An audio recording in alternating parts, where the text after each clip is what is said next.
বাংলাদেশে অবৈধভাবে অবস্থানরত বিদেশি নাগরিকদের বিরুদ্ধে আগামী 31 জানুয়ারির পর আইনানুগ ব্যবস্থা নেওয়া হবে বলে জানিয়েছে স্বরাষ্ট্র মন্ত্রণালয়।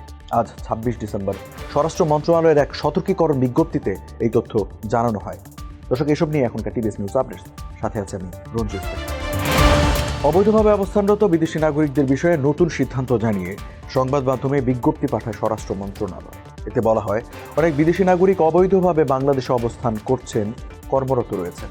এ অবস্থায় অবৈধভাবে বাংলাদেশে অবস্থানরত বা কর্মরত ভিনদেশি নাগরিকদের আগামী 31 জানুয়ারির মধ্যে বাংলাদেশে অবস্থানের বা কর্মরত থাকার প্রয়োজনীয় কাগজপত্র সহ বৈধতা অর্জনের জন্য অনুরোধ করা হলো। এক্ষেত্রে সংশ্লিষ্ট সব দপ্তর প্রতিষ্ঠানকে প্রয়োজনীয় সহযোগিতা প্রদানের জন্যও অনুরোধ করা হলো। এই সময়সীমা অতিক্রান্ত হওয়ার পর অবৈধভাবে অবস্থানকারী এবং সংশ্লিষ্ট প্রতিষ্ঠানের বিরুদ্ধে আইনানুগ ব্যবস্থা নেওয়া হবে বলে বিজ্ঞপ্তিতে জানানো হয়েছে। স্বরাষ্ট্র মন্ত্রণালয়ের সতর্কীকরণ বিজ্ঞপ্তি এমন এক সময় এলো যখন প্রতিবেশী ভারতে প্রায় প্রতিদিনই অবৈধভাবে বসবাসের অভিযোগে বাংলাদেশিদের আটক করা হচ্ছে।